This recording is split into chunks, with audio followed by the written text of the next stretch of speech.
मुंबईत मोदींचा फोटो वापरला जातो असं देवेंद्र फडणवीस म्हणतात. कोणी वापरला? बापाचा बाप आला तरी मुंबई आतापासून वेगळी केली जाणार नाही असं देखील देवेंद्र. तुमचा बाप आला तरी होणार नाही. आमचा बाप सोडून द्या, आमचा बाप बाळासाहेब ठाकरे हो. तुमच्या बापाचा पत्ता आहे का भाजपच्या? हा, तुम्हाला आता 10 बाप झालेत.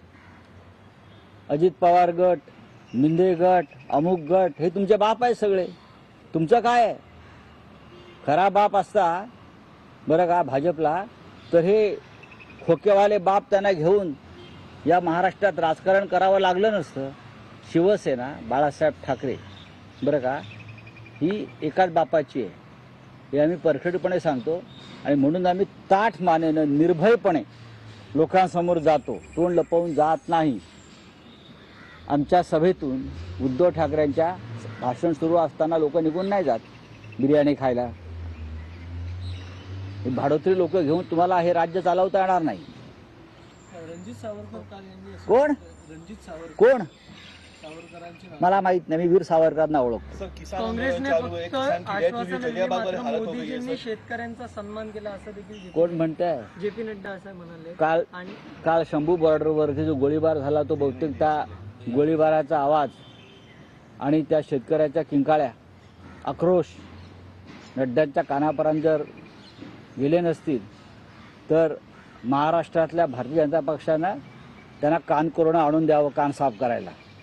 आजी कोणते शेलार बिलाचे लोक आहेत ना, चौपाटीवरती कान साफ करणारे लोक मिळतात आमच्याकडे, बसतात, ते कान साफ करून देतात. ते करून घ्यावेत.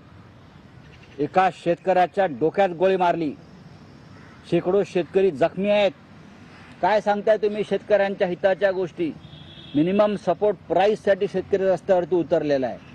हां, आणि तुम्ही आम्हाला इथे काय येऊन प्रवचनं जोडताय?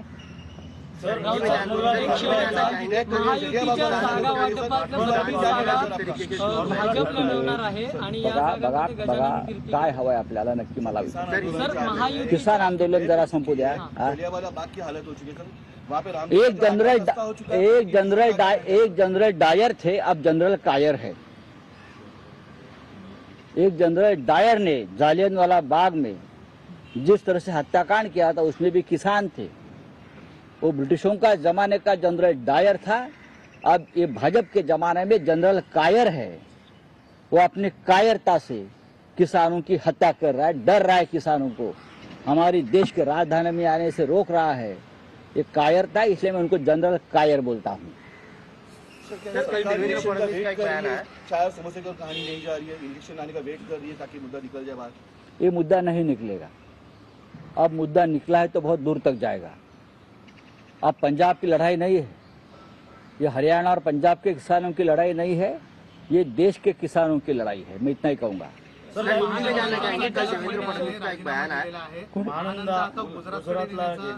याच्यावरती मी आधीच टीका केलेली आहे, किंवा आम्ही याच्यावरती मत व्यक्त केलेलं आहे.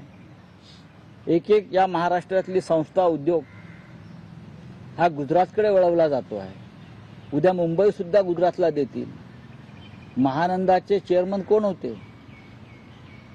राधाकृष्ण विखे पाटलांचे सख्खे मेवणे पाहुणे, आणि पाहुण्यांनी दिलं महानंदा.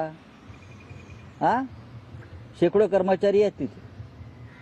काय केलं या विखे पाटलांच्या पाहुण्यांनी आणि मेहुण्यांनी? काय मत याच्यावरती भूमिका व्यक्त करा. तुम्ही एक डेअरी चालवू शकत नाही महाराष्ट्र सरकारची. हा, स्वतःच्या डेऱ्या बरोबर चाललेल्या आहेत, स्वतःच्या खोक्यांचं राजकारण बरोबर चाललेलं आहे. सर, हिंदी में जानना चाहेंगे देवेंद्र फडणवीस का एक बयान आया, जे.पी. नड्डा मुंबई दौरे पर थे, जहां पर देवेंद्र फडणवीस का एक बयान आया कि अब इलेक्शन नजदीक आ रहे हैं, तो उद्धव ठाकरे ये कहेंगे कि मुंबई को महाराष्ट्र से अलग करने का प्रयास किया जा रहा है. ये इलेक्शन की बात नहीं है. जब से ये फडणवीस, शिंदे और अजित पवार की सरकार आई है, तब से मुंबई के बारे में जो निर्णय केंद्र सरकार ले रही है, तो ये सबके मन में डर है ना. जिस तरह से मुंबई का उद्योग, मुंबई की संस्थाएं, आर्थिक संस्थाएं आप गुजरात लेके जा रहा हो, आप महानंदा भी लेकर चले जा रहा हो. जिस तरह से मुंबई को अडानी को बेच दिया है, हाँ, अडानी को बेच दिया ना, मुंबई धारावी बेच दिया, या हमारी नमक वाली ज़मीन बेच दी, सब कुछ बेच दिया. तो अगर हम ये कहते हैं हमें डर है मुंबई के बारे में, तो उसमें गलत क्या है? देवेंद्र फडणवीस मुंबई का सौदा करने जा रहे हैं, मैं आपको बता रहा हूं। और उसमें हिम्मत नहीं है कि महाराष्ट्र के नेता होने के बावजूद इस निर्णय को विरोध करे। ये एकनाथ शिंदे, ये अजित पवार, ये देवेंद्र फडणवीस, ये लाचार लोग हैं, ये मुंबई का सौदा करने जा रहे हैं। सर आपने जो बात कही थी वो सही है, महानंदा डेयरी भी गुजरात जा चुकी है सर। जहाँ मैंने कहा ना, महानंदा डेयरी का पूरा कारोबार अब गुजरात से चलेगा। ये सरकार इतनी बड़ी सरकार अपने आप को मानती है, एक डेयरी नहीं चला सकती? एक डेयरी भी बेच दी है लोगों ने।